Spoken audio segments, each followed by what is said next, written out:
A service of KIBMradio.com, the Internet's home for an all old-time radio.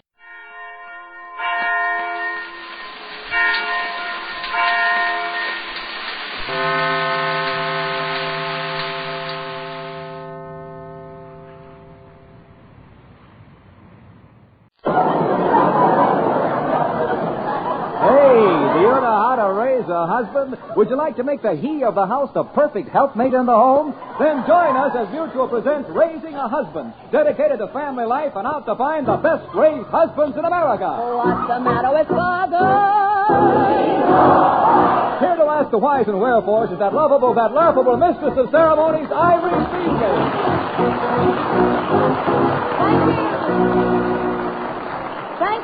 Thank you, Dwight Reese, and hello there, everybody. Welcome to Raising a Husband. It's a Thanksgiving party here tonight as once again Father tries his skill in Mother's world, and we continue our search for the best-raised husbands in America.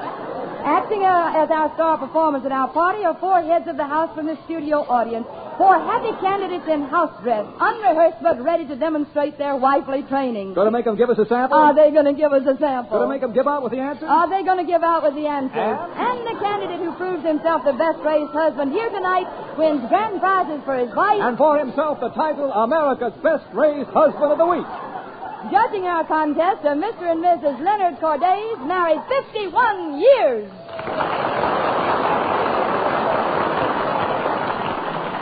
Lieutenant and Mrs. John Corback, married 2 days. And our guest wife, Miss Donald Herschel, whose husband will soon return from overseas. You got the ice bucket, Dwight? Right here. Is it nice and cold? Nice and cold. And the cold cloth ready? All ready. All right, then we are prepared should any of these handsome housekeepers weaken and faint. So on with the show. Let the fun begin as we meet Raising a Husband's candidate number one. Your name, sir? Maurice H. Sturman. Let's hear that again, please, sir. Maurice H. Sturman. Hello there, Mr. Sturman. You're looking up to snuff tonight. That house dress really becomes you. It gives you that nice broad-shouldered effect, you know. Mr. Sturman, did you have a nice Thanksgiving? Well, we ate out. You ate out. Did you have plenty of dinner? We had plenty of dinner. Who paid the check? You or your wife? Who always pays? Well, now you tell me. Who always pays? Husband always pays. I paid. At your house, the husband always pays. Tell me this, sir. What part of the turkey do you like best? White meat. White meat, huh? What do? Eat all the wishbone and give your wife the rudder? Is that the way you do it? Mr. Sturman, how many Thanksgivings have elapsed since you and your wife got married? 5. 5 years, huh? During those years, you've received a goodly amount of wifely training? I don't know what you mean by wifely training. Has she brought you up to help her with the housework and make things generally easy around the home? Certainly has. That makes it very clear to you, doesn't it? Let's discuss the well-raised husband for just a moment. To begin with, do you believe he's a good fellow? Yeah. And he never picks fights with the neighbors? No. And he makes it a point to be truthful? Yeah. And he's a well-behaved guest at a party? Yeah. And he always grasps opportunity? Yeah. That he's very certain about. I'm glad you are, sir, because, as you know, we're having a Thanksgiving party here on Raising a Husband tonight. And as a well-raised husband, we are presenting you the opportunity to grasp a nice big souvenir for yourself and your family. Who was the first man to eat an apple?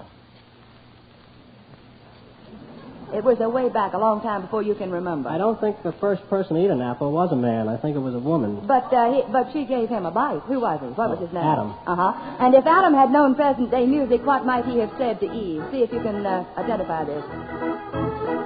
Fairly recent. You know what it is? Yeah. What is it? Don't sit under the apple tree. That's right. Can you sing a little bit of it for us? Just a tiny little bit there, words. Mr. Sturman. Just a little. Don't sit under the apple tree with anyone else but me.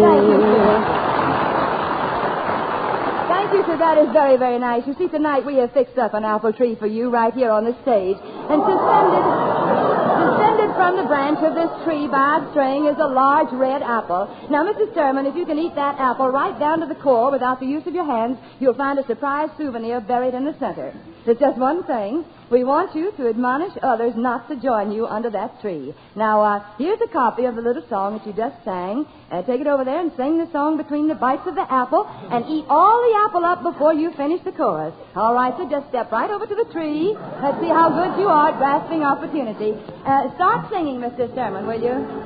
Don't sit under the apple. Right, the apple, that's it. Apple, Right. Got a big one. Pretty good bite there. That's it. Keep singing. Keep singing. Don't sit on the apple. Oh, take a good bite. That's it. That's it. Now go ahead. A good bite. Don't sit on the Almost had it then. Come on now. A good bite.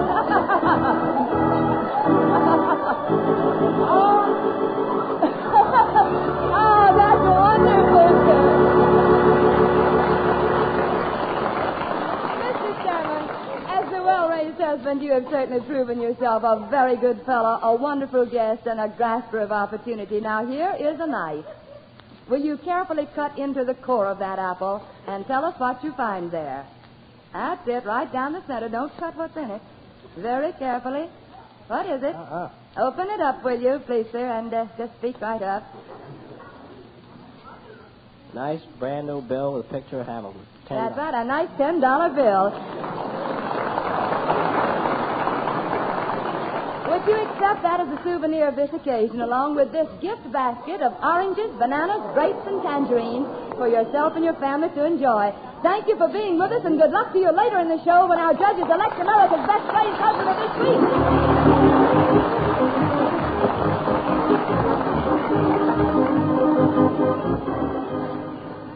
Grand prizes await the wife of the candidate elected America's best-raised husband of the week. And tonight, those prizes include a winter rose blanket, 100% wool, a porcelain and chromium isomat for crushing ice cubes, and a carved wood tray with coasters. Thank you, Dwight Reese. Now, who's the next gentleman in house dress from Husband's Row tonight? Irene, this is Mr. Tilley, tonight's candidate number 2. Hello there, Mr. Tilley. How are you? I'm fine. Welcome to our party, sir.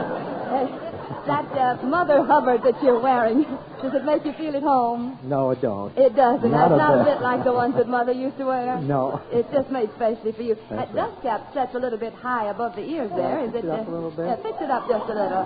That makes you feel better? got Can you it. see yourself in a mirror Oh, over there? oh, Oh, you can see himself. That's very fine. Are you, Mr. Tilley, are you ready to compete for the title of America's Best Raised Husband of the Week? I am. And as such, you would like to win the grand prizes for your wife? You bet. Mr. Tilley, do you think she's raised you pretty well? None could be better. It couldn't be better, huh? That's one of the things you're thankful for tonight. That's Is that right, right. sir? And Mr. Tilley, in your household chores, you have used quite a number of different kinds of pins. Now, could you name 6 different kinds of pins? For instance, there's a straight pin that we use to hold things together. Name me 5 others, Mr. Tilley. A safety pin, 1, hairpin, 2, hat pin. 3. What do you hang up the weekly wash with? Clothespin. Right. And there's one in the kitchen. Right in the kitchen. It's the peacemaker of the family. Rolling pin. A rolling pin, that's right, sir. I can see, Mr. Tilley, that you're quite a pin-up boy. Have you ever done any sewing? Yes, I've done sewing. You have. You do agree that the pardon me, sir? What did you sew? Sew on buttons. Oh, you sew on buttons, all that That's sort of thing. But then you do agree that the well-raised husband should be equal to an emergency, don't you? Oh, yes. You know, we're having our Thanksgiving party here tonight, as you heard say a minute ago. One of our guests snagged his trousers on the way down to the show. Now, Mr. Tilley, as the well-raised husband equal to emergency, we want you to sew a patch on this tear right now. However, you see, time is of the essence on a radio show.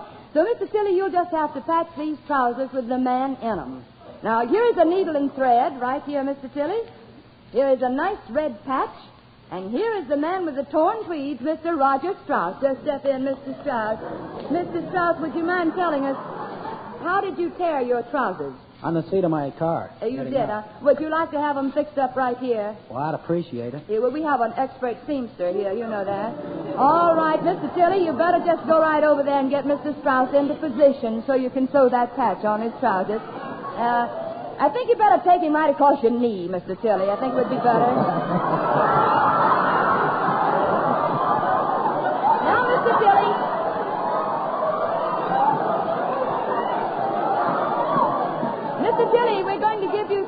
seconds, and we want you to count every time you take a stitch.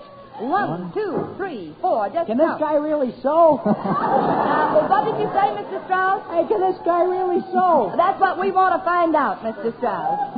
Count, Mr. Tilly. How many stitches? 3. 3 stitches? Hey, that one doesn't count. He's got skin. 4. Sorry, Mr. Strauss. You'll do better next time. How many you got there, Mr. Tilly? 5. You ought to practice to be a surgeon. Never mind, Mr. Strauss. He's doing very well. How many you got, Mr. Tilly? Oh, calling Dr. Kildare. 7. How you doing, Mr. Tilly? How many is it now? How many you got now, Mr. Tilly? 7. 7? 8. Are you nearly through? My mother told me that Tilly, these your nights time is like almost this. up. You have 5 seconds to go. 9. You finish it. What did you say, Mr. Strauss? Oh, my mother warned me about this. Oh, she did. Is he keeping you in stitches? Oh, he got me there long ago. Are you through, Mr. Tilly? All finished.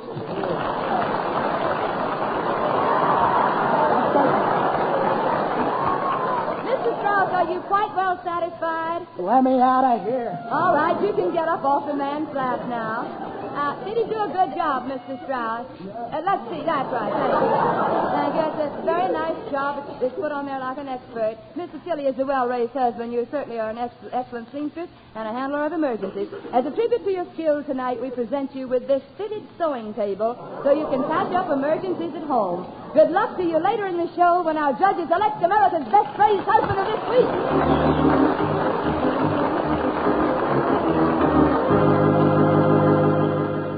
Among grand prizes awaiting the wife of tonight's title winner are a complete bath set of Turkish towels and hand towels to match, a hand-polished lemonwood salad bowl with fork and spoon, a heavy Pyrex double boiler convertible into baking dishes. Thank you. Right now, who's the next candidate in line for competition? Bees, here's raising a husband's candidate number 3, Mr. Cosman of Akron, Ohio. Hello there, Mr. Carson. Did you say Akron, Ohio? Akron, Ohio is right. Welcome to New York City, sir, and welcome to our Thanksgiving party. Thank you. Are you feeling as glamorous as you look? I doubt it. I love the set of that hat. Just turn around and let the folks see that. It's one of those down in the front, up in the back little models.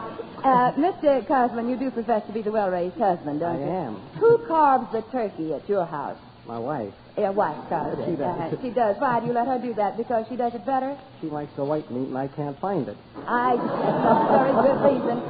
Mr. Cosman, who sits at the head of your table? Our little girl does. Your little girl sits That's at the head of the table. Well, that is certainly nice, and that certainly shows that you are the well-raised husband to give up your seat to a little girl. Mr. Cosman, how long have you been married? 14 years. Uh-huh. How old is this little girl? About 12. She's, what don't you know about 12? She's 11. She's going on 12, is that it? Who does she look like, Mr. Cosman? She looks like my wife. She does, huh? You think she's kind of pretty? She is. Is she as pretty as she'd be if she looked like you? Why, I don't know about that. That kind of put you in the spot there, didn't it? Mr. Cosman, what happens at your house when your wife wants to go visiting and you want to stay home and read? What happens? Well, I have to go with her. You do, huh? I do. You truly are well raised. How are you, Mr. Cosman? This will get him. How are you about getting up in the morning? Do you have to be called more than once? No, I don't. No Sandman coasting, huh? No. Who fixes the breakfast, Mr. Cosman? My wife does. You're up first, but she fixes the That's breakfast. right. I see. Mr. Cosman is the well-raised husband. Do you sometimes bring in the morning milk? I do. We're serving milk at our party tonight, and it seems only right that you should bring it in just like you do at home. Bring Mr. Cosman a nice large milk pail, will you? Here's the pail. Thank you, right. And give him a milkmaid stool. And here's the stool. That's right. Mr. Cosman, have you ever lived on a farm? I have. You have, huh? Well, you've got the milk pail and the milkmaid stool. Have you ever played the part of a milkmaid?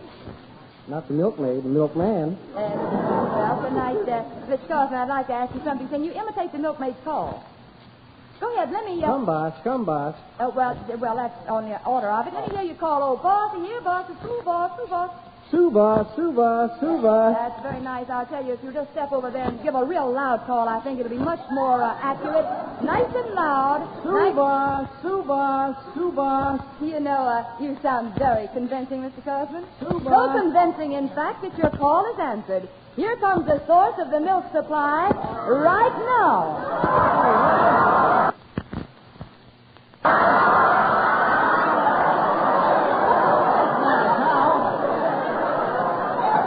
That's not a cow. here in person on the stage to help you bring in the milk for the party. I don't know anything about them. You don't. We'll find out whether you do or not. Mr. Cosman, the goat's name is Blossom. Say hello to Blossom, Mr. Hello, Cosman. Blossom. Can you see her? Hasn't she an angelic face? She certainly has. Mr. Cosman, What's that beard there for? I was going to ask you how long you'd say that beard was. 6 inches. About 6 inches. She's making goat's eyes at you, Mr. Cosman. Could you make a few goat's eyes back at this Blossom? Just make a few goat's eyes at her. Mr. Cosman, did you say you didn't know anything about these little animals? I don't know anything about them. Have you ever had any goat's milk? I don't think I have. Mr. Cosman, that's what we're serving tonight. It's the well-raised husband. You got to bring it in. Just off stage over there is a milking stall all ready for you. And here's the milk bottle to put the milk in when you get it. So off you go, Mr. Cosman. Off you go with Blossom. And we'll be looking forward to plenty of nice milk when time comes to serve party refreshments. We'll expect to see you later as we go along on the program.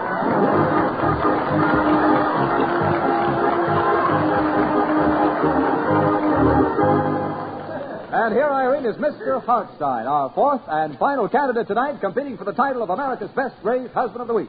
May I present Mr. Hartstein? Hello there, Mr. Hartstein. A happy Hello. Thanksgiving to you, sir. Same to you. Did you get nervous waiting for your turn to compete tonight? Well, to a certain extent, I did. You did, huh? He does look a little pale, don't you think so, Di? He sure does, Bees. It looks a little bit wan. Yeah, I think so. Maybe we better revive him a bit. Just bring that ice bucket over here and put cold cloth on his forehead. We can't have any people fainting up here. You know, just a little ice there, a little cold cloth on his forehead. Cold That's it. towel, come That's up. right. So right there, just make him feel nice and refreshed. That's it. Little bit on the. That's it. A little bit on the back of the neck too. There, right. How do you feel now? You feel a little more refreshed there, Mr. Hartstein? All right, that's fine. Now let's ask you a few questions. Oh, I feel great now. You do, you like that cold cloth. Mr. Hartstein, how many Thanksgivings have you spent as a married man? Oh, about 11. About 11, huh? Does your wife object to your night out with the boys once in a while? No, she doesn't. Of course, I don't get many. You don't get many. In return, you let your wife have a hen party every so often. Is that it? Well, if she'd like to, whenever she wants to go out, she can go out, but we usually try to go with our daughter. Where we go lately, we have been going out with her. You make it a family party. That's right. Very nice. Are they all here with you tonight? That's right. This is a family party. We certainly are glad to have them. That way. Oh, that's wonderful, Mr. Hartstein. Should the well-raised husband be a good host at a party? Oh, yes, it's very, very necessary. And he should help with the preparations? Well, as much as possible. Should he yawn in the face of his guests? No, I don't think that's proper, of course. If he has to yawn, let him faint away or... A lesson in yawning here. Should the well-raised husband laugh at his own jokes?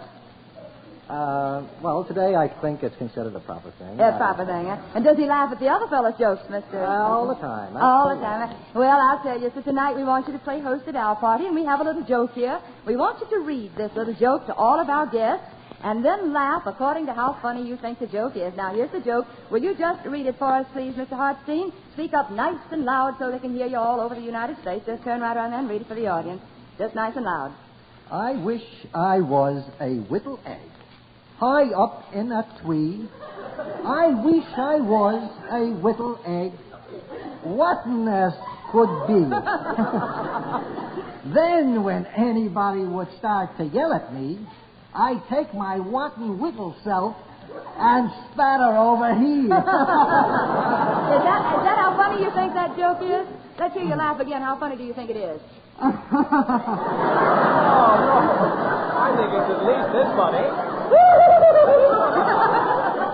Well, I can see, Mr. Hartstein, that you... is on me.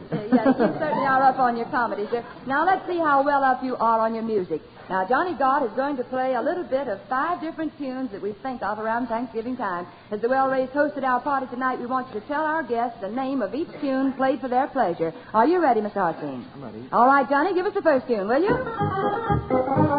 Do you know what it is, sir? What did you have for dinner? Turkey, and where does the turkey live? Where does he make a nest? Turkey in the straw, that's right. That's the first tune. All right, Johnny, the next tune.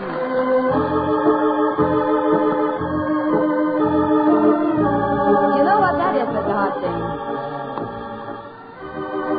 It's something that's up in the sky. What is up in the sky tonight? What hangs up there besides the stars? Moon. All right, and what season of the year is this? What's Thanksgiving based on? The season of what? Autumn. And Thanksgiving. And harvest. Harvest moon. Harvest moon, that's right. All right, our next tune, please, Johnny. You know what that is, Miss Harvey? A one, a two, a three little Indians. What do you... That's right. 5 little, 6 little, 7 little Indians. What is it, Mr. Harstein? You know what it is? 10 little Indians. 10 little Indians, that's right. Now, here is a more modern tune, a more recent tune, but see if you recognize it. It was written by Hody Carmichael. What is this day? Thanksgiving. Thanksgiving. That is the name of that tune. Now, Mr. Hartstein, this is something that we tell, this next tune is something we tell all of our loved ones and friends, particularly in the wintertime. See if you can name it. Just a little bit at a time.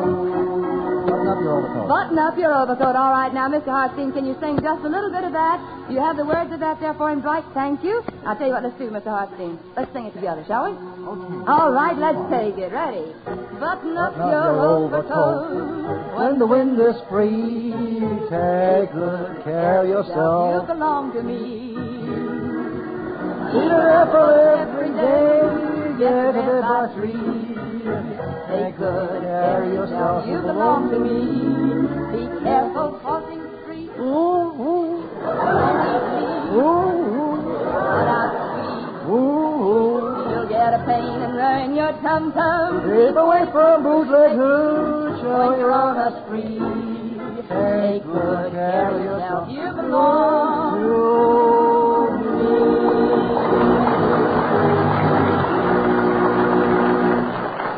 Mr. Hartstein is a well-raised husband. You're certainly the gracious host. Thank you for helping us out. And we want you to have a souvenir of this occasion. So here is a cake set. The cake plate itself and 1/2 serving plates for the parties you have at home. Thank you for being with us, and good luck to you later in the show when our judges elect America's Best Praised Husband of this week.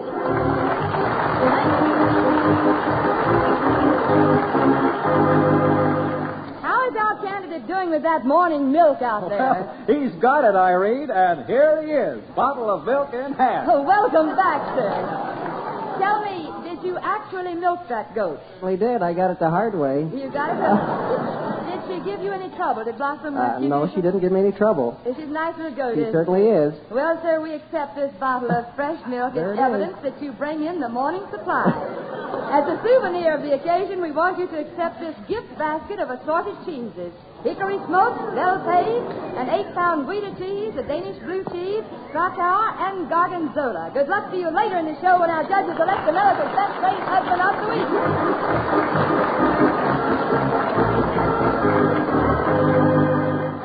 Friends, it's time now for Raising a Husband's Piggy Bank Derby. This, friends, is a contest between all our candidates in which they compete for the contents of a piggy bank. The bank bulges tonight, for in it is a bright, shiny penny to represent each and every person in this theater audience. We're going to ask a question, and we want you candidates to answer it. Now, here's the question.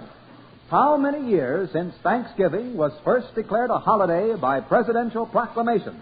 The candidate answering nearest the actual number of years wins the piggy bank and its contents for tonight. All right, so Mr. Sturman, candidate number 1, you're mighty good at getting apples off a string. Let's see how well informed you are. How many years, listen to this carefully, how many years since Thanksgiving Day was first declared a holiday by presidential proclamation?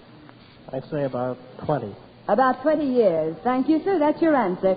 Candidate number 2, Mr. Tilly, you stood on a beautiful patch and you proved yourself equal to emergency. What's your answer to the piggy bank question? How many years? I'd say about 30. You'd say about 30. Candidate number 3, you brought in the morning milk. How many years do you say have elapsed since Thanksgiving Day was first proclaimed a holiday by the president? About 80. About 80 years. About 80 years. Candidate number 4, you were a perfect host at our party. What is your answer to our question? Well, I think President Lincoln proclaimed it in 1863, making it 82 years. Thanksgiving, friends, was first declared a holiday 81 years ago in 1864 by proclamation of Abraham Lincoln. Now, let's see. I believe we have a tie on this piggy bank. That is wonderful. Gentlemen, step forward. Take your piggy bank, break it with the hammer, and pocket the pennies. You break it.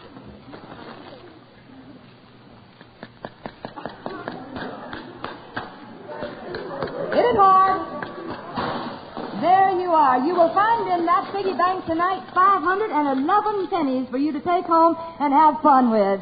Thank you, gentlemen, for being with us, and may you always make such profitable answers.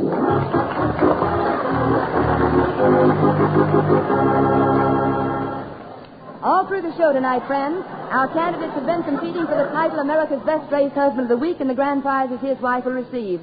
Judges, you've heard these gentlemen and you've seen them in action. Will you now elect a man for the title? Grand prizes awaiting the wife of tonight's winner include A hostess server for hot or cold drinks. a hand-polished lemonwood salad bowl with fork and spoon to match. An automatic isomat for crushing cubes. A heavy Pyrex double boiler convertible into baking dishes. A complete bath set with Turkish towels and hand towels to match. A winter rose blanket, 100% pure wool. These are tonight's grand prizes. The judges' vote, I see, is in, and here is the winner. Mr. Morris Thurman, our grasper of opportunity, is hereby acclaimed America's Best Raised Husband of the Week. Will Mr. Thurman step to the microphone with his wife? Mr. Thurman, we award you the certificate of title, also a certificate of merit. Mrs. Thurman, we present you with this table of grand prizes. Take them home with you, and may you and your husband have many more years of fun and happiness together.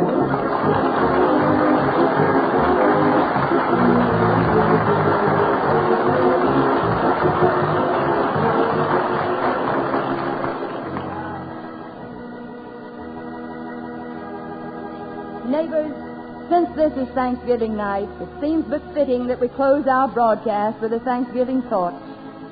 Will you folks in the audience please rise and join me in one of the loveliest thoughts ever set to music? It goes like this. Oh, beautiful morning, the sky forever waves of rain. Oh, bird of mountains majesty, harbor of roses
Raising a Husband is presented each week at this same time. Be with us next week. Now, this is Dwight Weiss speaking on behalf of our cast, tonight's candidates, and our mistress of ceremonies, Irene Beasley, wishing you a pleasant Thanksgiving holiday. This is the Mutual Broadcasting System.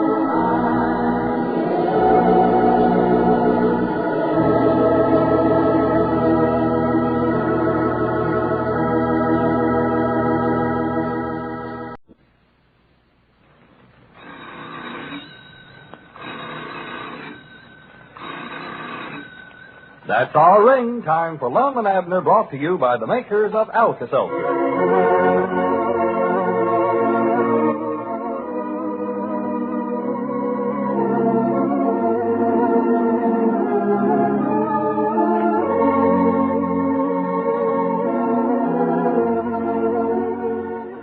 Well, Thanksgiving Day has arrived in Pine Ridge, and the Spears and the Quincy families and Lum have been invited to eat a big turkey dinner at the Peabody home. Well, we'll soon see what happens next.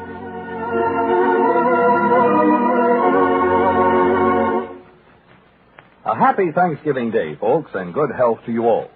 Now that Thanksgiving dinner is probably over, I can't help wondering if you let your appetite get you into trouble.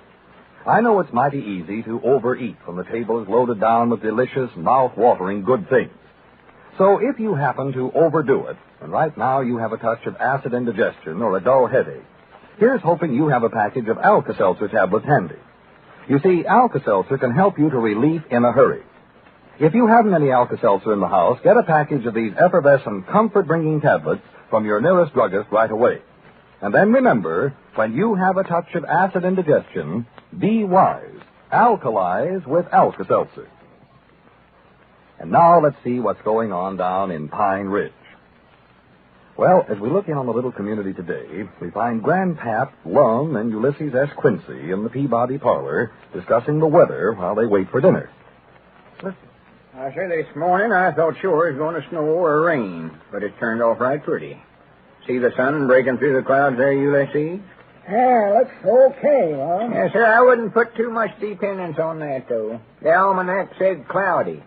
You can look it up for yourself. Page 272, I believe it is. Cloudy. Elizabeth says dinner won't be ready for at least an hour yet. Reckon you fellers can wait that long? Oh, yeah, I don't mind. Give me more of a chance to work up an appetite. Yeah, okay. If there's one thing I hate to do, it's draw up a chair to a Thanksgiving dinner with just half an appetite. Oh, yeah, Lommy, that's one meal where a fellow ought to be all set to eat. Well, personal, I'm ready to eat right now. Well, you just have to wait, Grandpap, because the women folks ain't got the victuals done yet. Say, that reminds me, they want somebody to go out and draw a couple of buckets of water from the well there, too. Oh, sure, all right. Didn't say exactly what they wanted for.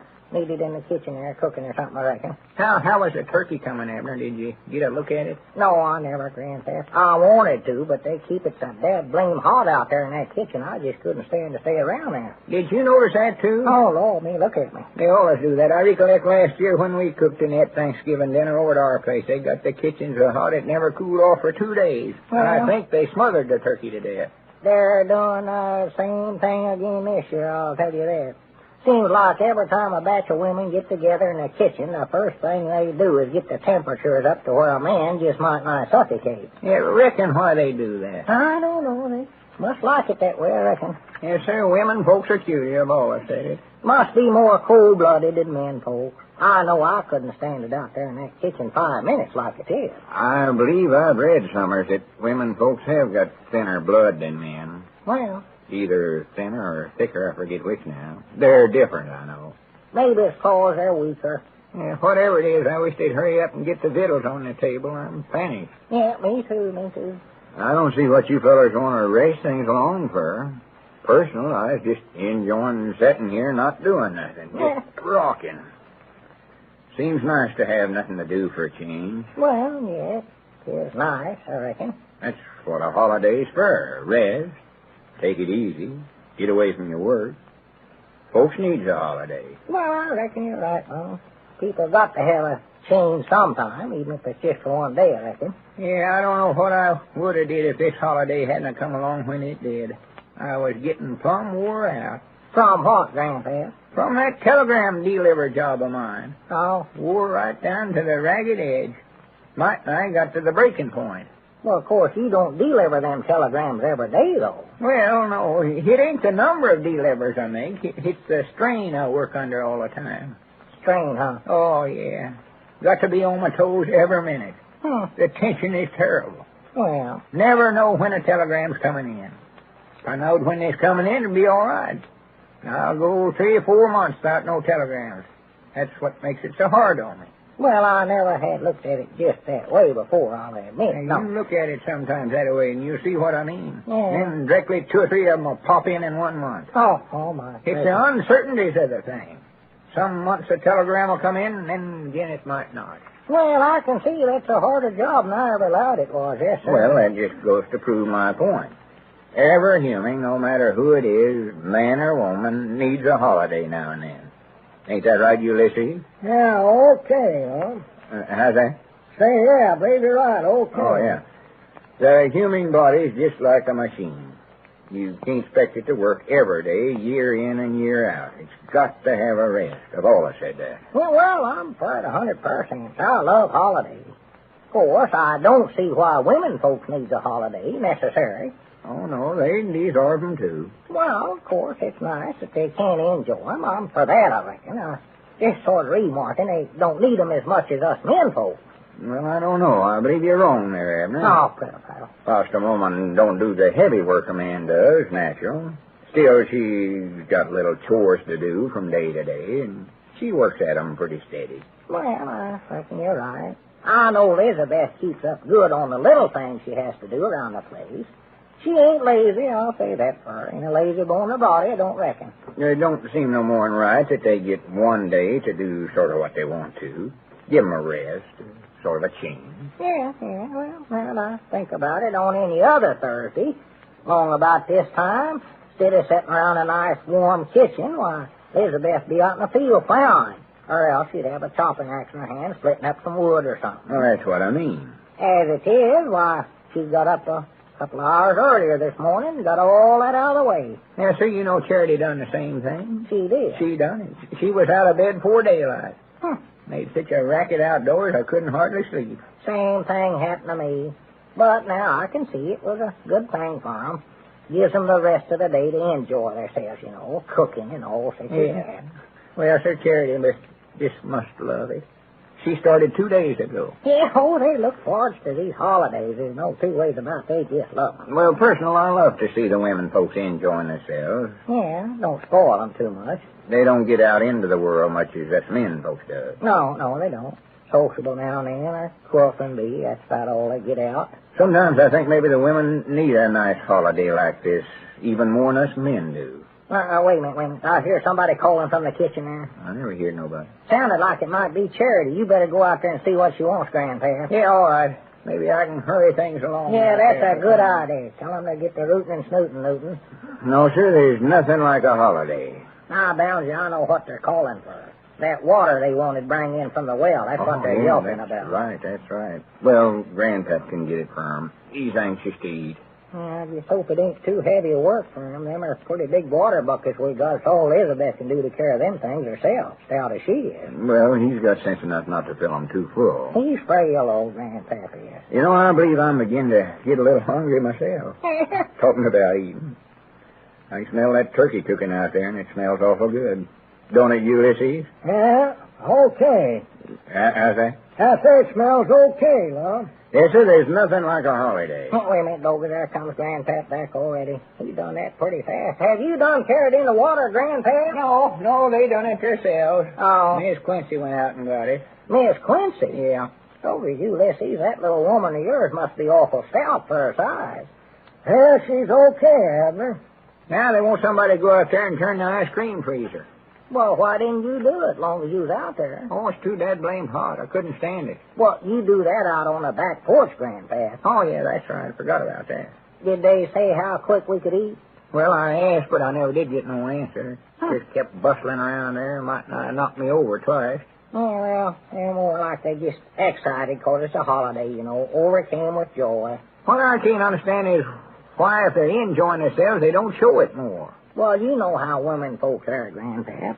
You never can tell much about them just by looking at them. Elizabeth would go to a picture show and sit there and bawl and puddle up, scowl all the time, then tell somebody how she enjoyed it. Yeah, they're more like they don't realize themselves how much they're enjoying this. Wait till tomorrow after they went back to their work. Then they'll see that they needed this rest and appreciate it. Yeah, the change is good for them. Ain't no doubt about that. No doubt at all. No, give them something different to do. That's the thing on Thanksgiving this way.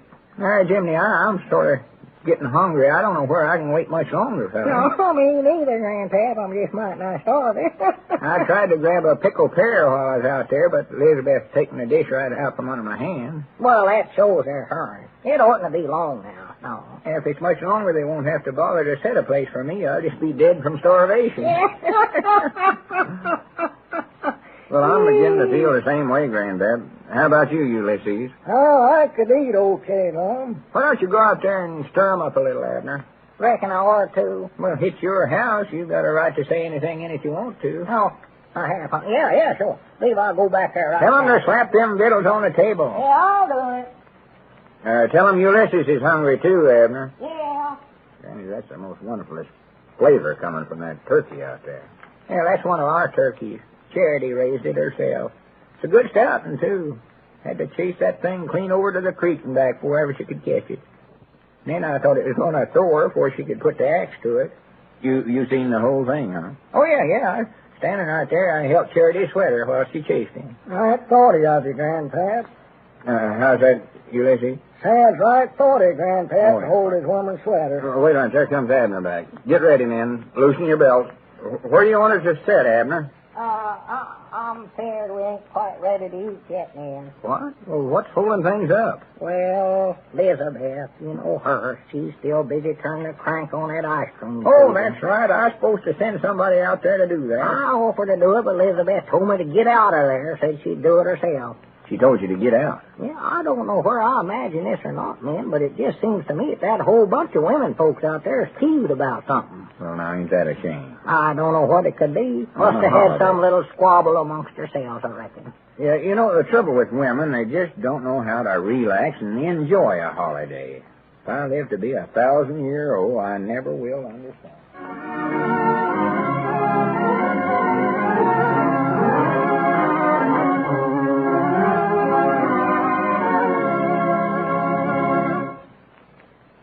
Well, friends, with the Thanksgiving Day celebrating drawing to a close, it might be well to remember that a weekend of relaxation and fun is just ahead for most of us.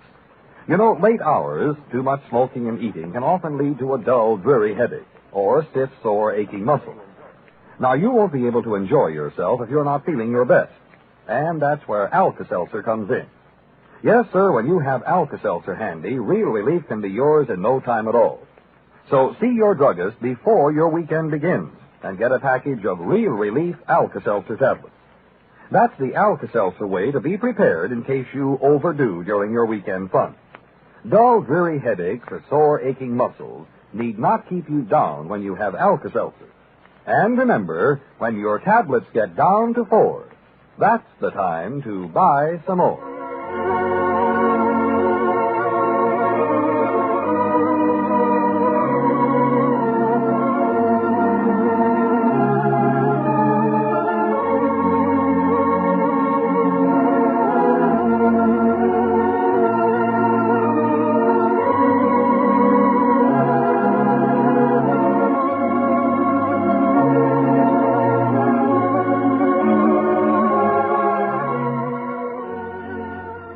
The Jack Benny Program.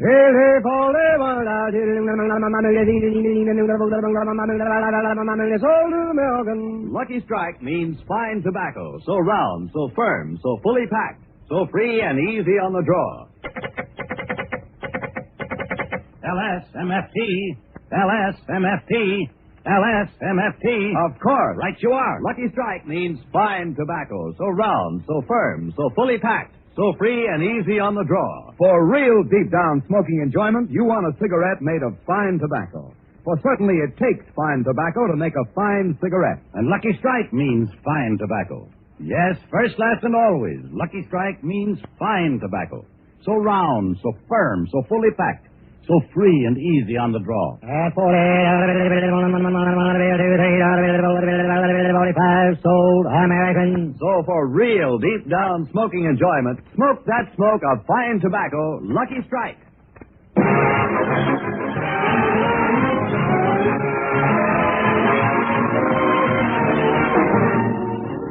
The Lucky Strike program starring Jack Benny with Mary Livingston, Phil Harris, Rochester, Larry Stevens, and yours truly, Don Wilson.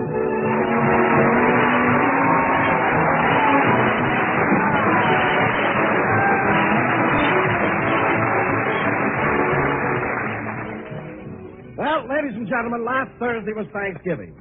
So let's turn back the clock and show you how Jack Benny and his gang spent the day. Our scene opens in Jack's home in Beverly Hills, and at the moment, Rochester is straightening up the house. Night and day, I am the one. Thanksgiving comes and goes, but I'm never done. Rochester. I'm working all the time. I'm nothing but a one-man assembly line. Night and day. Rochester. Day and night. Paul Robeson. Yes, Mr. Benny.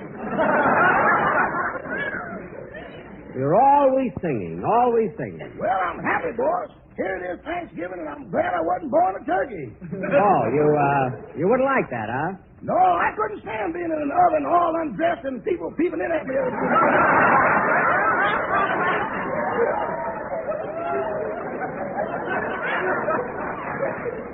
Oh. And when you ain't got no head, you can't blush.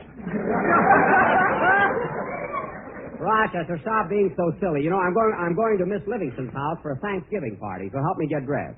Okay, boss. But if I were you, I'd change my mind about wearing that old tuxedo. Why? What'd you do to it? Oh, it's nothing I did, boss. But when I went to get it, the closet was full of moths. Moths? Oh, my goodness. Were they eating my tuxedo? Eating it? They didn't even look up when I came in. Well, maybe it won't show. What part did they eat? Well, to put it geographically, the South ain't solid anymore.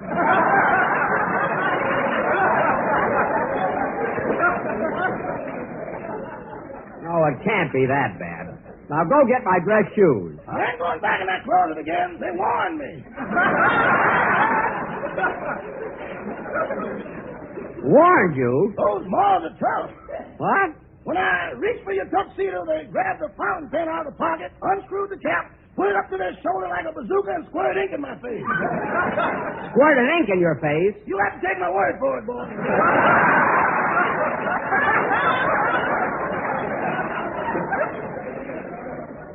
Rochester, why is it that every time I get dressed, I have to go through all of... Come in. Remember me? I'm Hyman Peabody, the insurance salesman. Oh, hello. Hello, Herman. I just dropped by to wish you a happy Thanksgiving. Well, thanks. Thanks, Herman. Come on in. Oh, I'd like to, but this leash won't reach any farther. Oh, you've got your dog with you? Oh, my turkey. I'm taking it out for a walk. Herman, you're taking your turkey out for a walk on Thanksgiving? It was his last request.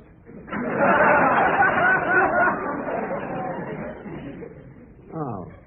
On the way over here, I put the turkey on a penny weighing machine, and a little card came out. What did it say? It said, you weigh 32 pounds, have good character, make friends easily, but you have a tendency to lose your head.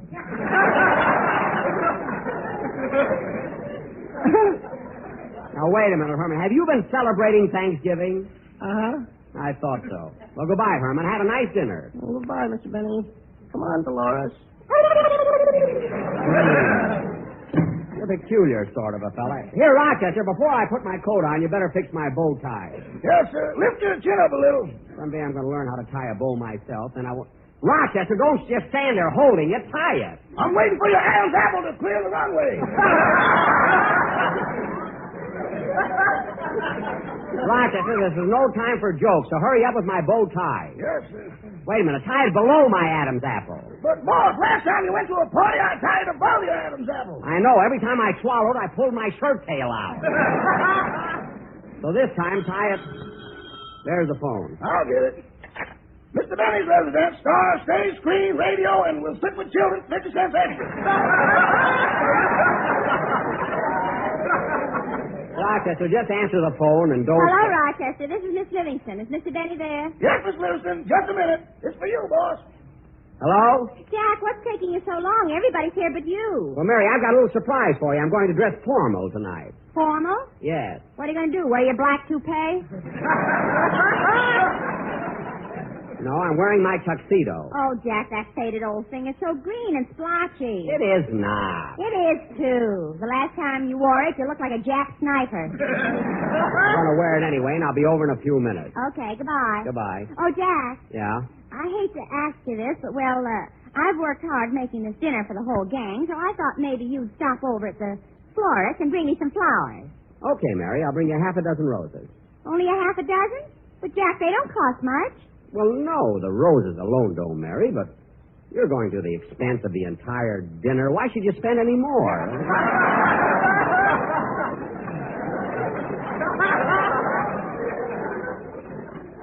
After all, you're doing enough. Jack, I meant for you to buy the roses. Oh. Well, Mary, you didn't have to beat around the bush. Why didn't you come right out and say so? Of course I'll bring them. Goodbye. Goodbye. Of all the cheap guys I ever... What did you say, Mary? This isn't Mary. This is the operator. Well, you're not supposed to be listening in. Smart aleck operator. Oh, say, Rochester, I think it'd be a good idea if you came along with me. Miss Livingston might need some more help. I'd like to, but you know every Thanksgiving I go to a party on Central Avenue. Oh, yes, that's right. We fill up on plum pudding and brandy sauce. Say, that sounds good, huh? Plum pudding and brandy sauce. Yes, sir. And this year it's going to be better than ever. Why? We couldn't get any plum pudding.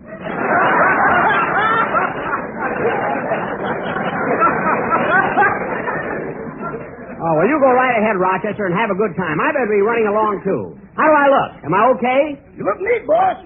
But do you have to wear all those elf shoes at the same time? Certainly, Rochester. I belong to 8 different lodges. Anyway, what's wrong with it? Nothing, but you've got the only vest in town that smiles at you. Well, you know me. I always like to put up a happy front. So long, Rochester. So long, kid.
Get here. Come on, Phil, play us another one. Yeah, get hot. Play it. Say, Phil, that's a swell idea, bringing your whole band over here to Mary's house. Yeah, wasn't it, Mary? Phil, I don't mind your band being here, but your boys have got a lot of nerve putting one of my best dishes on the piano for an ashtray. That ain't no ashtray, that's for tips.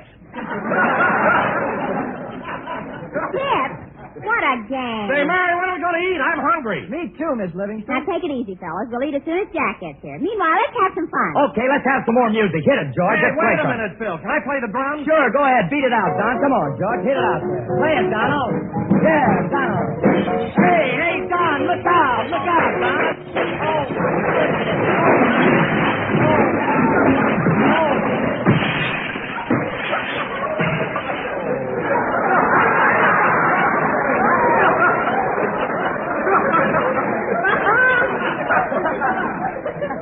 John, take that symbol off your head. You look like dragon seed. And fellas, don't break up the house. I've got to go out in the kitchen and see how my new maid is doing. Okay, Mary. Hurry back, huh? I will. Okay, George, hit it. That's the only thing I'm thinking of.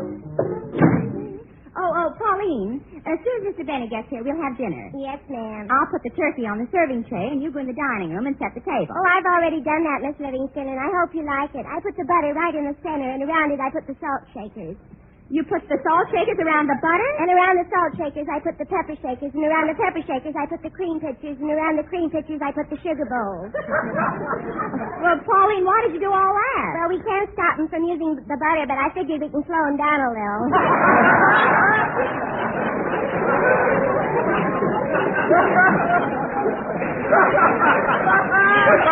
Well, that was thoughtful of you, Pauline, but I'll rearrange the table later. Yes, ma'am.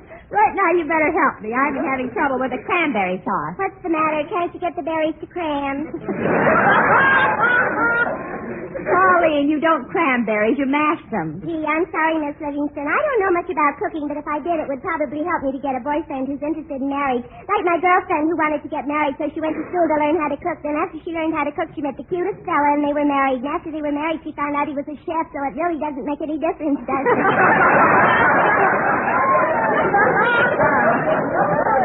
No, I guess it doesn't. Anyway, let's... Oh, say, Mary, I just thought about something. Just a minute, Phil. I'm talking to my maid. Well. Get a load of them legs. Phil. I'm looking at the turkey.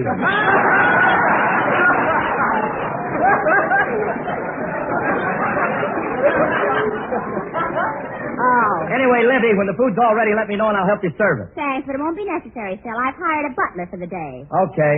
I'd sure love to see that turkey in a bathing suit. Phil, get out of here. Say, he's cute, isn't he? Yeah. Now, Pauline, you mash the potatoes while I get the ice cubes out of it. Oh, there's the door. Oh, that's all right, Pauline. I'll get it. I can't give you anything but love, baby. That's the only thing. Oh, hello, Jack. Come on in. Hello, Mary. So nice, I thought I'd walk over. Isn't it a bright, sunny day? Yeah. Here, I'll take your parasol. Thanks, and help me off with my overcoat, will you? Okay. Now hand me your hat. Here. And here's my muffler. And my gloves. Now hold my coat while I take off my sweater, will you? Okay. There you are. You want a refill on your hot water bottle?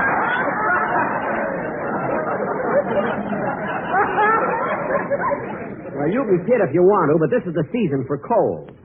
You know, Mary, funny thing just happened. As many times I've been over here, today I walked right by your house and had to come back. I don't doubt it. Once you get all those clothes moving, it's hard to stop it.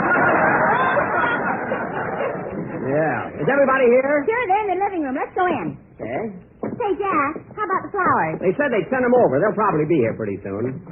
Hiya, fellas. Hiya, Jackson. Hello, Mr. Benny. Hello, Jack. Can it be the burrito that All right, boys, all right. I get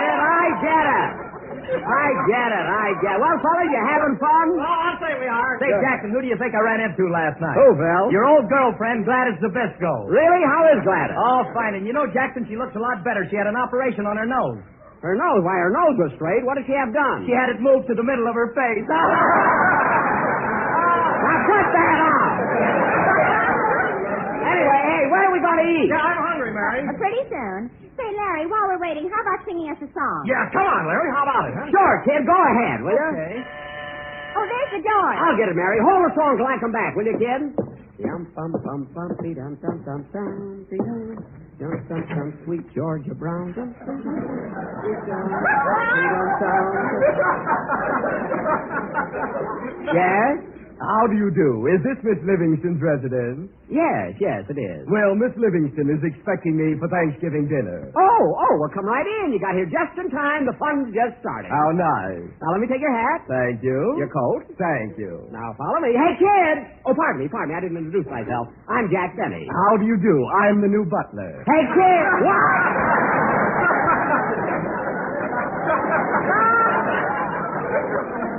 The butler? Yes. Are you the downstairs man? I happen to be a guest here. If you're the butler, the kitchen's right through that door. Thank you, sir. Jack, who was that at the door? Nobody. Well, whose coat and hat are you carrying? Who's Holton Cat? Oh, darn, it's your butler, and he just came in. All right, laugh. I know how to keep help. Go ahead and sing, Larry. Go ahead.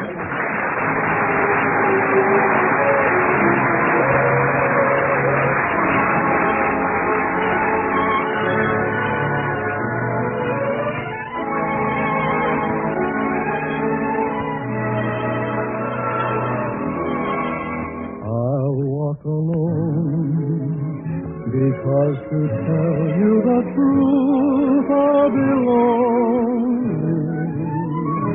I don't mind being lonely when my heart tells me you are lonely too. I'll walk alone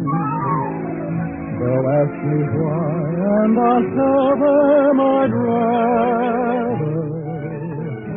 There are dreams I must gather, dreams we fashioned the night you held me tight. I'll always be near you wherever you are each night. In every prayer, if you call, I'll hear you. No matter how far, just close your eyes and I'll be there. Please walk alone and send your love and your kisses to guide me till you're walking beside me.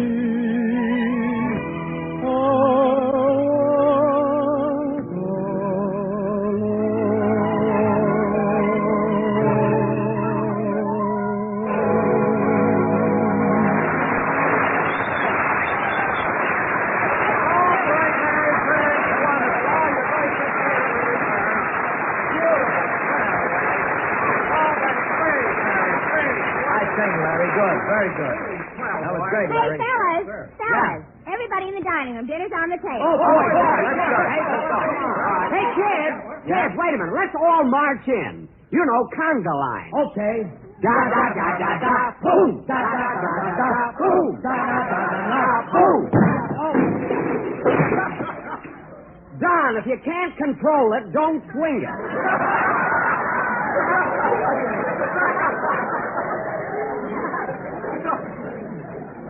For heaven's sake. Oh, Jack, you and your ideas. Now, come on in, fellas. The dinner will get cold. Okay, let's go. Jack, bring in an extra chair. Okay, I'll be with you in a minute. Hey, look what's in this dish here on top of the piano. Well. Hey, get your hands out of there, Jackson. That's for the boys. Oh. Jack!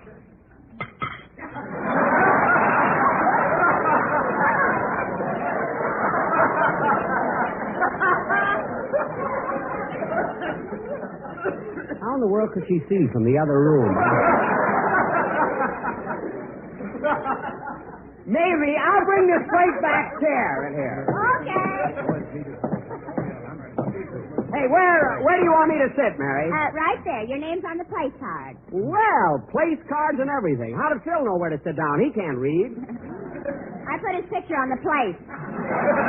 Oh. That's all your fault, Jackson. You got people thinking I can't read. Oh, yeah? Well, let me see you write your name. Don't change the subject. I'm talking about reading.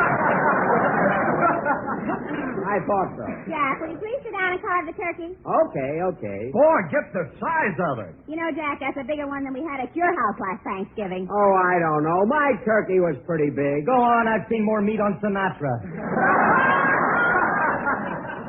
I don't know about that. Hey, Larry, what do you want, white meat or dark meat? White meat, please. Don? I'll have some dark meat. Say, Mary, did you stuff this turkey yourself? Yes, why? Well, it's so round, so firm, so fully packed. Oh, Harris, you're so spontaneous, and you haven't had a drink all day. Well, that doesn't apply to turkeys. That's Lucky Strike cigarettes. I know. Hey, kids, pass the sauce. The sauce? Yes, with men who know Tabasco best, I'll take it 2-1.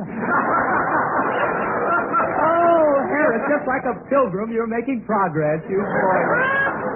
You love it. Oh, brother. Now, Phil, cut that out. The correct saying is, with men who know tobacco best, it's Lucky's 2-1. Don, Phil's only kidding. Can't you see we've got Lucky Strike cigarettes on the table? Well, then let's hurry up with the dinner and get at 'em. All right. Oh, Miss Livingston, shall I serve the hot biscuits now? Yes, Carl. Very well, madam. There.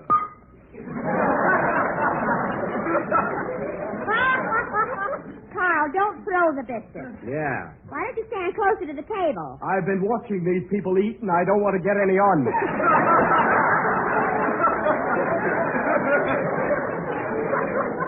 What? And that old man with the carving knife scares me to death.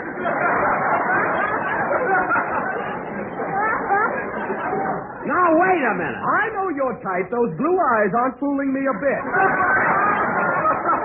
You're just mad because my tuxedo is better than yours. Now, Carl, your job is just to serve the food and not to antagonize the guests. Yes, madam. Hey, Jackson, how about making a speech? Come on, huh? Come on, make a speech for us. Go ahead, Jack. Say something. This is the first time we've all had dinner together in a long time. Okay. Well, kids, it's sure nice for all of us to be gathered here on Thanksgiving. I know that during the year we've had our little differences and a few arguments, but this is a day to forget all that and cement our friendship so that it's stronger than ever. Hear, hear. Thank you. And now...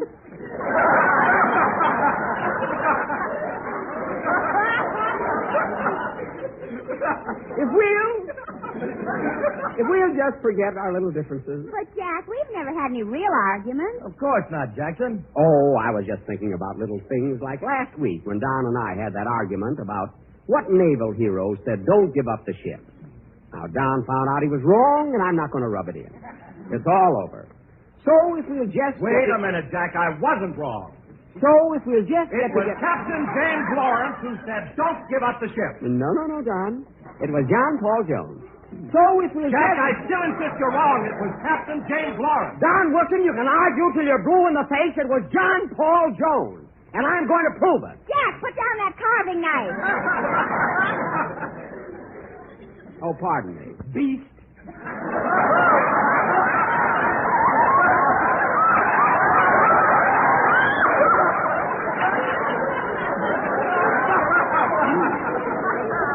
Now, Don, this is Thanksgiving, so let's forget it.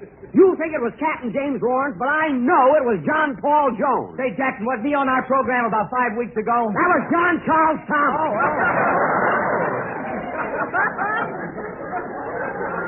Now, Don, take my word for it. I know what I'm talking Well, about. so do I. It was Captain James Lawrence. It was John Paul Jones. Oh, for heaven's sake, cut it out. Carl, serve the dessert, will you please? I will if those two gentlemen don't get off the table. I will if he will. I'll have some more of that white meat. That's my leg. Now, Don Wilson, I think it's awful for you to come here on Thanksgiving, accept Mary's hospitality, and start a big argument like this. I didn't start the argument. You did. And any schoolboy knows that Captain James Lawrence said, don't give up the ship. Well, every schoolboy knows that it was John Paul Jones, and you're just being stubborn about it, that's all. Jack, for goodness sake, finish the speech you started. I'll do it if everybody will shut up.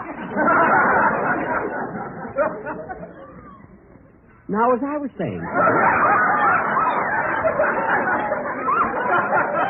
We're gathered here on Thanksgiving Day in a spirit of friendship. A word that in itself represents that binding tie between all people. Let's try, friends. Let's try to keep the feeling that is so prevalent on this day throughout the entire year. So whenever you feel discouraged, just think of those famous words of John Paul Jones. Don't give up the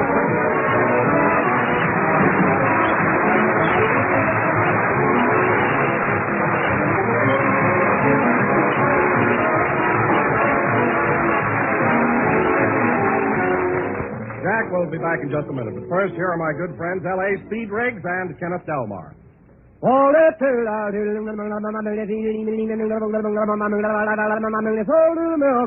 you were present at the auctions down south, you could see Lucky Strike consistently select and buy the finer, the lighter, the naturally milder Lucky Strike tobacco.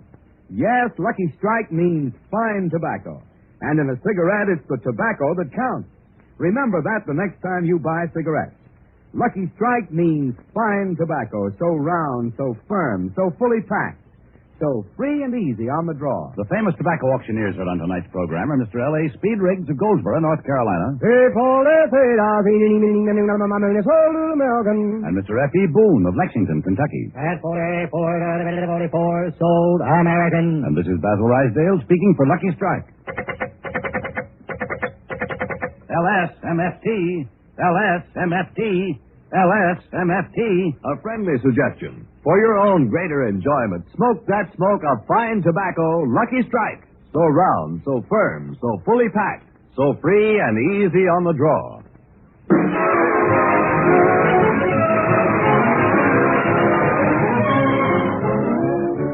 Say, Mary, I enjoyed your Thanksgiving dinner very much, but I wish Don wouldn't be so stubborn. After all, when a man's wrong, why doesn't he give in? But Jack, Don is right. It wasn't John Paul Jones. It was Captain James Lawrence who said, don't give up the ship. Mary, Captain James Lawrence said, I do not choose to run. He did not. Then who said it? One of Crosby's horses. All right. Well, I'm not going to argue. I got to go over to Joe E. Brown's program and congratulate him on his 44th anniversary. I don't have to. I want to go. I mean, there's the door. I can't give you anything but love, baby.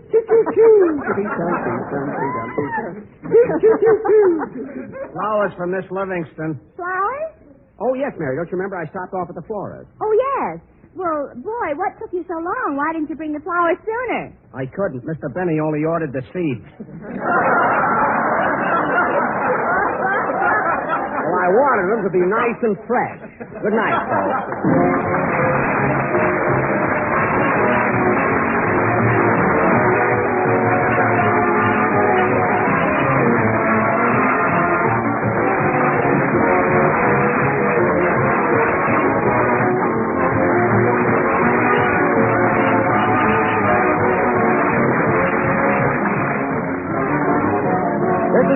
Broadcasting Company.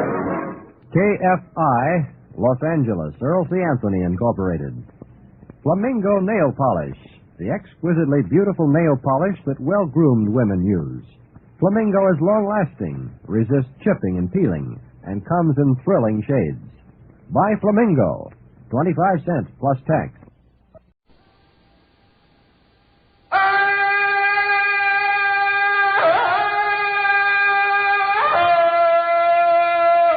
From the heart of the jungle comes a savage cry of victory. This is Tarzan, Lord of the Jungle.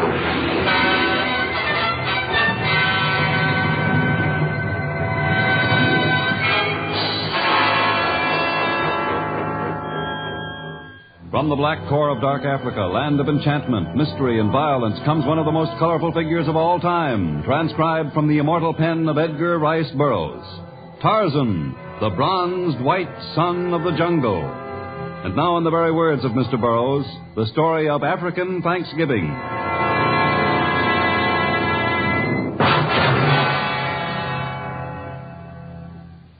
It was late fall, and the heat hung like a stifling blanket over the jungle where it bordered the native city of El Reyden.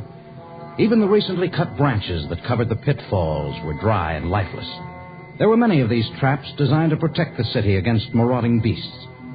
A huge lion lay on the bottom of one of the pits, gasping for breath in the arid heat of noon. For a moment, the lion seemed confused as the slender figure of a white girl came hurtling down into the pit. Then he crouched low, snarling. He was about to spring when a bronze savage leaped into the pitfall and came slowly toward him, a gleaming shaft of steel in his powerful hands.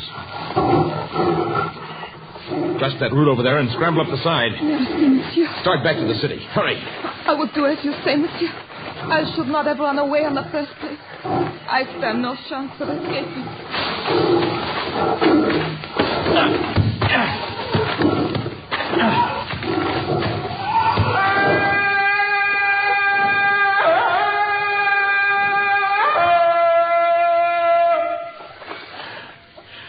Well, now, I better scramble out of here myself.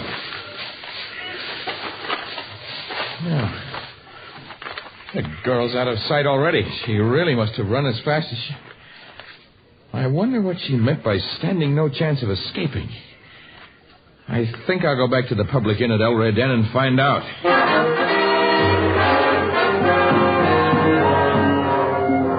Usually the inn at El Reyden was either completely deserted or almost so. But now the walled courtyard was crowded. A dozen Arab horses were tethered there. A cortege of slaves stood about, and an enormous Senegalese guard stood sentry at the inn's entrance. His fierce eyes gleamed from beneath a scarlet fez, and he raised a huge broadsword as Tarzan attempted to enter. Not go past this door. The sign proclaims this to be a public inn, and I desire to enter. I'm looking for a girl who just ran from the jungle. Is no girl here. Inn is closed to others during stay of Sheikh Hassanin Mohammed Hazara, my master. Room for no one else. I believe the girl is here, and I intend to talk to the owner of the inn. What is the cause for the disturbance, Muki? Jungle man say he talk to you. I tell him. It is Tarzan. May I be of service, Jungle Lord? I seek a young French girl. French girl? There is no French girl here. Well, I should like to meet Sheikh Hazara and see what he has to say about her presence. Perhaps you have been paid for your silence. I will confer with him, but you shall have to remain here. And I must lock the door against the possibility of your intrusion.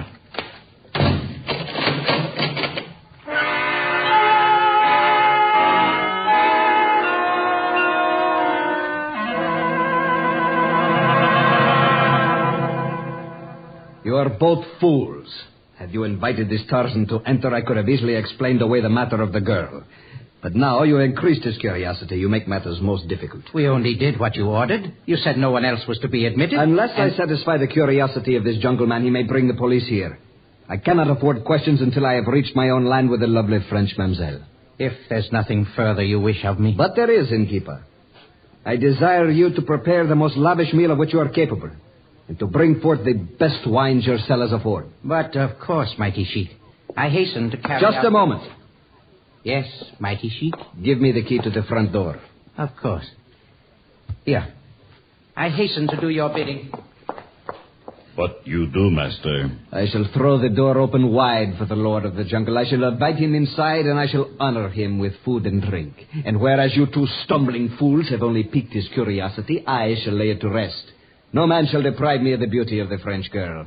She shall be mine for all time. You want Mookie call guards? Watch Tarzan if he try make move against mighty Sheik. I am more concerned with the actions of the girl. Go upstairs and tie her up, both her slender wrists and her tiny feet.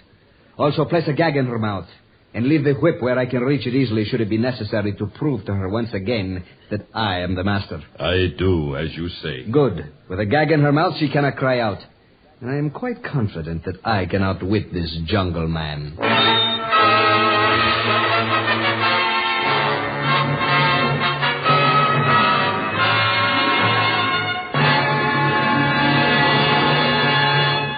We'll return to our story of Tarzan in just a moment.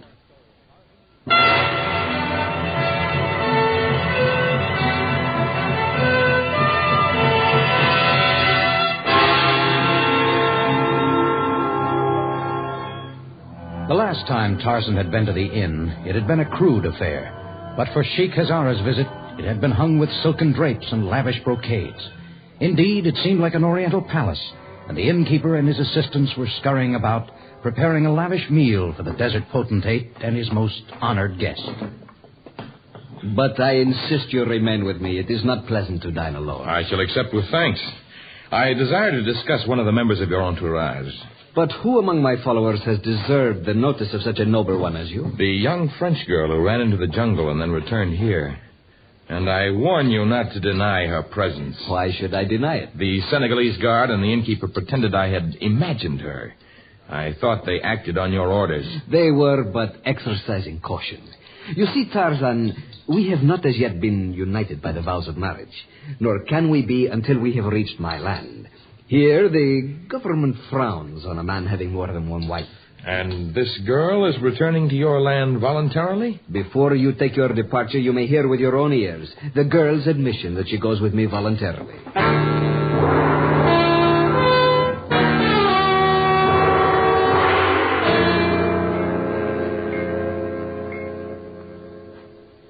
Turn just a little this way, my dear, and I shall cut the last of the thongs that hold your tiny feet. Ah, yes, the gag. I shall remove it immediately. I am afraid Mookie misunderstood my orders. I did not wish you bound again. I have given up hope of taming you, Renee. There you are, my insolent beauty. What trick are you planning now? I am through with tricks. This afternoon you ran away and were almost killed. I shall not continue to press my suit. If you would rather face a jungle lion than me, you must detest me greatly indeed. It is not that I detest you. At least I did not at first, but I came to Africa to meet the man I love. And I have no intention of becoming a member of your harem. I have abandoned all hope of taking you home with me. What do you mean? A jungle potentate said he'd seen you in the jungle this afternoon when you ran away. You're the creature who killed the lion with a knife and then let out a scream like that of an insane man? The same.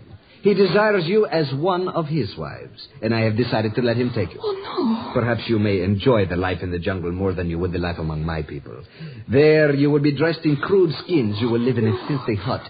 Beasts will be on your very doorstep. Your companions will be the foul-smelling savages with rings through their noses.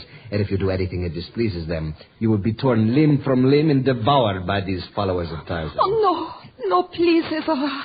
Take me back to Algiers. The one I love was to meet me there. He will be worried sick by now. I have decided to return you to Algiers. But now that this jungle lord has taken a fancy to you, I may find it difficult. I will not go with him. You've got to save me from him, Ezra. He demands to see you before he leaves. But perhaps we can resist his demands.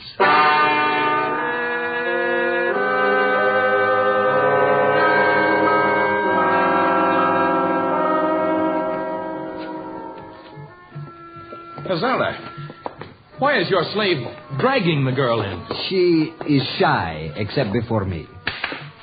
Bring her over here, Moki. Yes, master. Musicians, cease your playing. We have an important jungle potentate who would put questions to this fair young damsel. Why do you shrink from me, girl? I saw how you acted this afternoon. Are you killed with your bare hands? Am I to admire such a savage? But I killed only so that you would not be injured. You are like the rest. You protected me only so that you could let... I protected you because your life was in danger. And that wild scream, what did that mean? It was the victory cry of the bull ape. I learned it from... The bull ape? Oh, save me from him, Ezra. You do not require saving from me. I came here only because I thought the sheik held you against your will. I heard you say something about standing no chance to escape. You misunderstood me. I said no such thing. Well, I was sure I heard you say those words. I intended wresting you from Sheik Azara and taking you away to wherever you wanted. You will not take me. I will not go with you. You are a jungle savage, and I would rather be dead than you. That is enough, Renee. Are you convinced, Jungle Lord? Yes. I apologize, Azara. I shall be on my way now. Thank you for your hospitality. Not at all. We shall sojourn here for a few days before we ride on to the desert. Feel free to visit me at any time. I shall not come back this way. I'm returning to the heart of my jungle. Goodbye. I shall show you to the door, Tarzan. Thank you, innkeeper. I'm sorry I insisted on entering your inn, but I was under the... Musicians, resume the music of my land. Muki. Yes, master. Fetch my hookah. I desire the sweet incense of my pipe after this trying ordeal. I would have peace and rest before our journey of the morrow. You are taking me back to Algiers so that I can meet him? Algiers. I should journey all the way back to Algiers so that I may give you to another? No, my dear Renee. I am taking you to the desert so that you can become my bride. But you said that... I said just enough so that you will respond to Tarzan as I had hoped. You will continue to speak and act as I desire. And if my words do not convince you, be reminded of my other methods by the sound of my whip.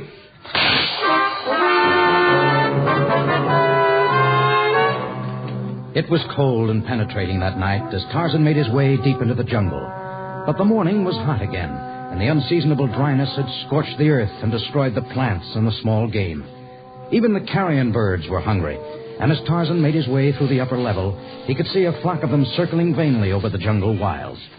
Then, suddenly, the ugly vultures who ordinarily fed on decayed flesh plunged downward. They had sighted a prey, and the scent of man, not yet dead, assailed Tarzan's nostrils.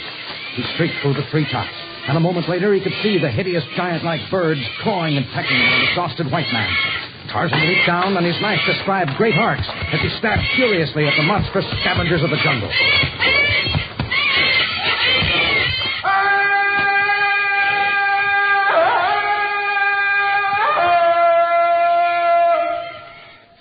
It's no use. It's no use anyway. What's no use? Trying to make way through the jungle. I'll never find her anyway. You're searching for someone? I was searching. Not anymore. I'm finished. I'll never find Renee. Renee? I've seen a girl by that name. Of course, there are many French girls whose names are Renee. Oh, no, you don't. I've been taken in too many times as it is. Last one who claimed he'd seen her brought me into the jungle. He took the fee I'd promised him, and then he deserted me. I see. And the woman back at the hotel in Algiers. All she was interested in was money, too. Well, I don't know what your angle is, but you can beat it. If I'm going to die in this stinking jungle, I'll die. I've been taken for the last time.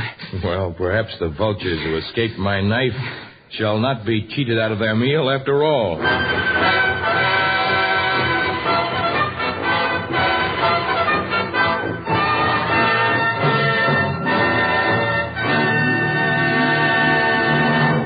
In just a moment, the exciting conclusion of African Thanksgiving.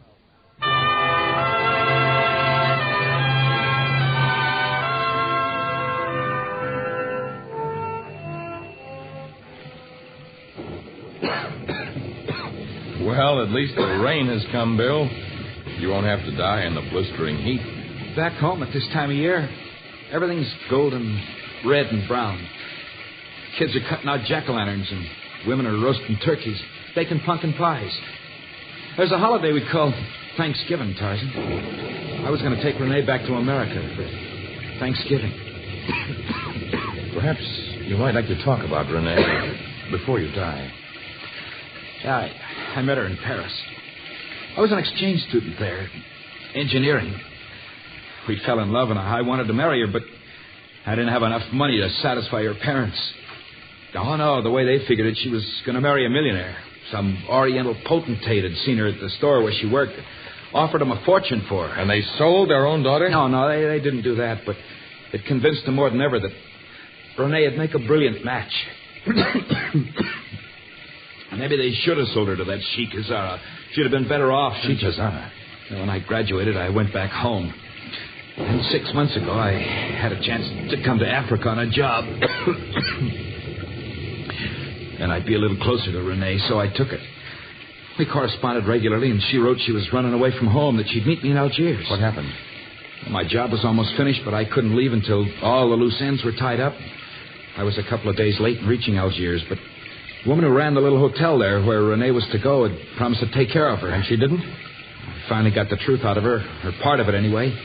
She made up some far-fetched story about having received a message from me, and she convinced Renee that I wanted her to meet me in the interior. Well, why did you do that? Someone had paid her to do it. I couldn't force her to tell me who it was, but she admitted Renee had hired some Arab guides to lead her to me in the jungle. It's the last that was ever seen of her. I've been searching for her ever since. Bill, ever since we've met, you've doubted my intentions, even though I saved your life. I also saved Renee's life, and she treated me as though I were a leper. But regardless of whether you want my help or not, you're going to get it. If it's within my power, the two of you will have a reason for Thanksgiving.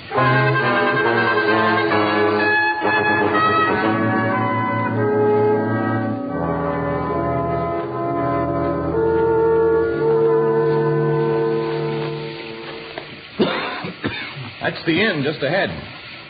Yeah. It's obviously deserted. Said there was a huge caravan stopping there. Sheikh Hazara said they would remain here for several days, but they could have changed their plan, I suppose. The whole story's fantastic.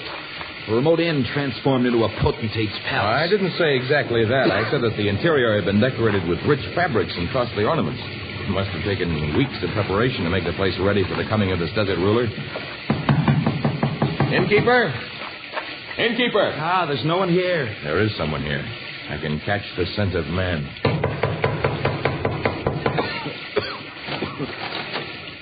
Yes? It is Tarzan, innkeeper. Tarzan? I know no one by that name.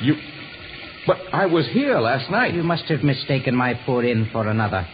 No one has been here for years, and I have never before laid eyes on you. So you were leading me on with a story that was nothing but lies. Come inside with me, Bill. Get out of the way, innkeeper. What? Rich fabrics and costly ornaments. Place is dusty and unkept. Innkeeper, what happened to the trappings that hung here last night? Trappings? I believe you have lost your reason, jungle man. Where is Sheikh Hassanin Hazara and his followers? And where is the French girl? You speak in the most amazing riddles. I know of no sheik or of any French girl. Certainly you must have confused my inn... I apologize, Tarzan. She was here. What? Yes, innkeeper. You may have sprinkled dust around and you may have erased all the other signs of your recent visitors, but I found this in the corner over there. A shoe? One of Renee's shoes. Our friend here must have overlooked it. I know it's hers. It's of French make and it's her size. She has tiny feet. Not another girl in 1,000 could get this shoe on. Now deny my story, innkeeper. I only lied in order to save the young man greater sorrow. What do you mean? Just after you left, Tarzan, the girl grasped a flagon of poison and drank deep. No. She was buried early this morning in the graveyard at the edge of the city.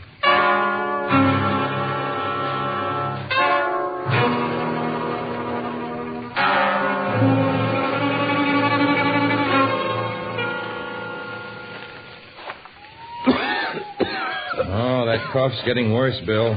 You should have found shelter. Not until I visited her grave. A damp graveyard is certainly a poor place for a man with a cough. It's certainly a desolate place at night. It's all my fault. If she'd never left France, she wouldn't be lying in this miserable cemetery. If I'd written to her to wait, There's someone over there. You! Yes, Effendi? Why are you digging in the rain and at night? When someone dies at this time of the year, the sepulchre must be completed before the rains come too heavy. I was packing the earth firmly about this grave that was filled but this morning. Renee's grave. I know not the occupant of this final resting place, save that she was a young French girl who traveled in an Arab's caravan. The caravan has left. But not before you were well paid to heap heavy rocks on the grave and pour cement between the cracks. He told you he was just trying to make sure the rains wouldn't... Hold on to him, Bill. He may regain consciousness soon. I didn't hit him hard. Well, why did you hit him at all? Because he isn't a grave digger any more than you are. He's one of Hazara's men, and he was attempting to make sure no one would ever open that grave. What are you doing? I'm digging up the coffin. And I'm reasonably certain we'll find it empty.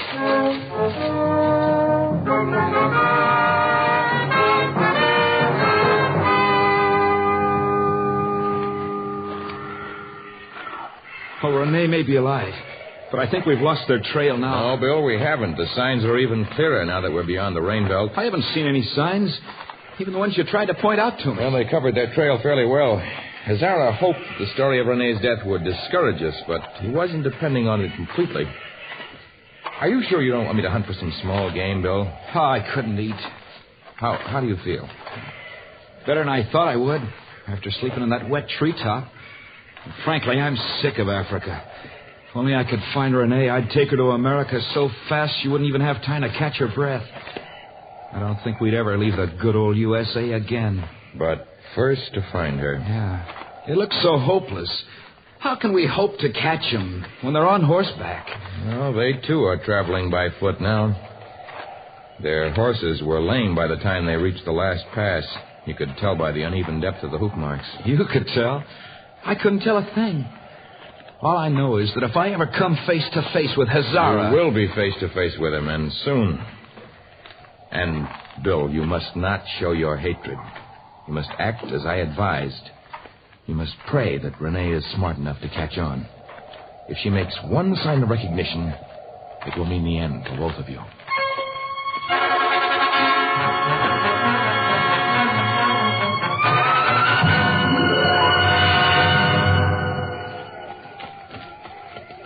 Looks like quite a celebration. Well, these native cities are always holding pageants and parades and dances. They're meant to please their gods. I only hope their chief will agree to our part in the ceremony. I guess you know what you're doing. But I'd like to go right to Hazara's camp and just... Oh, do you know why Hazara made camp on the edge of the city? No. Because his horses can no longer carry their burden. If he's to reach his own land, he must have camels. And the natives won't be willing to sell them for any price until their celebration is over. Yeah, but in the meantime... In the meantime, I'm going to have a talk with their chief, and you're going to dye your skin black and dress as a native witch doctor. Then you're going to make a call on Sheikh Hazara.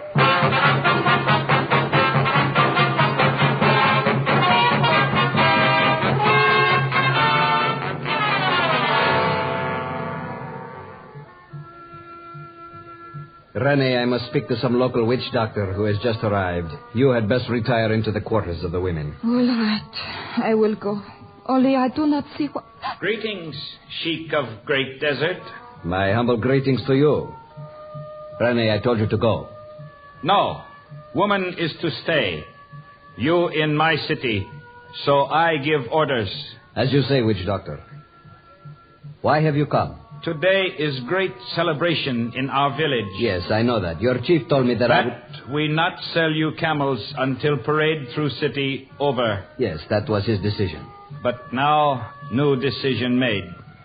Since you and your camp are within limits of city, your party must join in parade to gods. I shall be most happy This woman She is great beauty. She please our gods. She ride camel at my side. I have spoken. Rene, it is best to humor these native leaders. You'll have to do what he says. All right, Edgar. I am ready to come with you. Which doctor? Good. Camels tethered before entrance of Beit. Come with me. Goodbye, Sheikh Hazara.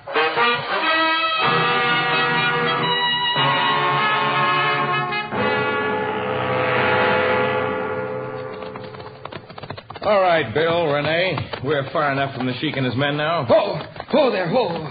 Hey, I'm almost able to manage a camel now. Oh, you were wonderful, witch doctor, Bill. It was a fine performance.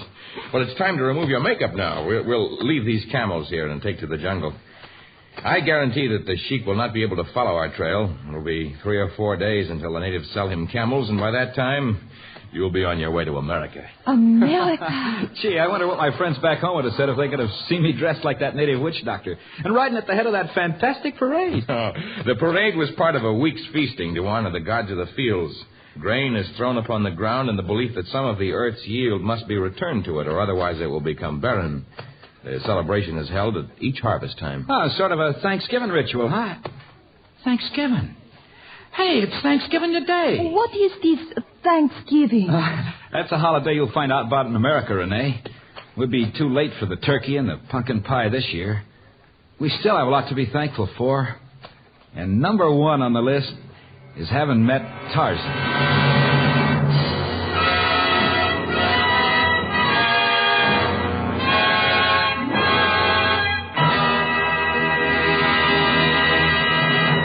In just a moment, we'll return with a preview of our next story of Tarzan.